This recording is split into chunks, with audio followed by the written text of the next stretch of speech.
ओम शांति। आज 4 नवंबर 2023 है। आज की साकार मुरली में बाबा ने हमें आश्वासन भी दिया और याद भी दिलाया कि हम किसके भंडारे से ले रहे हैं। ये शिव बाबा का भंडारा है, ये भोलेनाथ का भंडारा है और इस भंडारे से हमारी पालना प्रैक्टिकल रूप में हो रही है।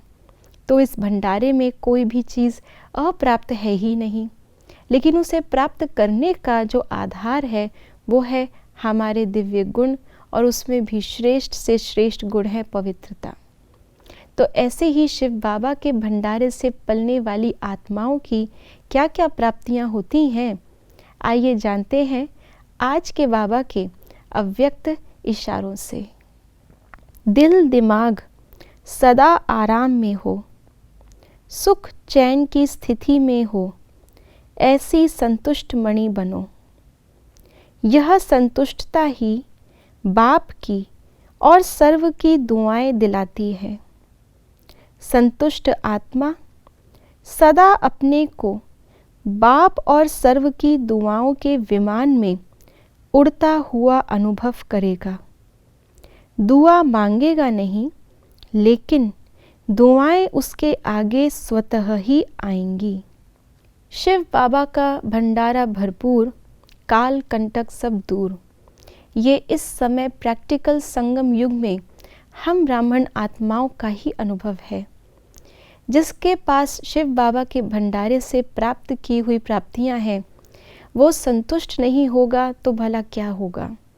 और अगर किसी को भगवान मिलने के बाद भी कुछ और पाना बाकी रह गया, अगर वो अभी भी संतुष्ट नहीं है, तो दुनिया की कौन सी ऐसी शक्ति होगी जो भला उसको संतुष्ट कर सके। इम्पॉसिबल। इसलिए बाबा ने आज हमें मुरली में भी और अव्यक्त इशारों में भी यही आभास कराया है कि हमें क्या क्या प्राप्तियां हुई हैं। आज बाबा ने कहा, दिल और दिमाग हमारा आराम में हो। दिमाग अर्थात जहाँ ज्ञान है वहाँ आराम है, वहाँ प्रश्न नहीं है, वहाँ हलचल नहीं है। इसलिए ज्ञान से हमारा दिमाग आराम में होता है, और योग से जहाँ दिल में दिलाराम बैठा है, उसकी याद बैठी है, तो हमारा दिल भी आराम में है। तो ज्ञान और योग से हमारा दिल और दिमाग आराम में होता है। और साथ में बाबा ने कहा, सुख और चैन। सुख अर्थात जीवन मुक्ति की स्मृति, और चैन अर्थात परम धाम में हमारा आत्मा रूप का अनुभव। तो ज्ञान और योग, एक आँख में मुक्ति, एक आँख में जीवन मुक्ति।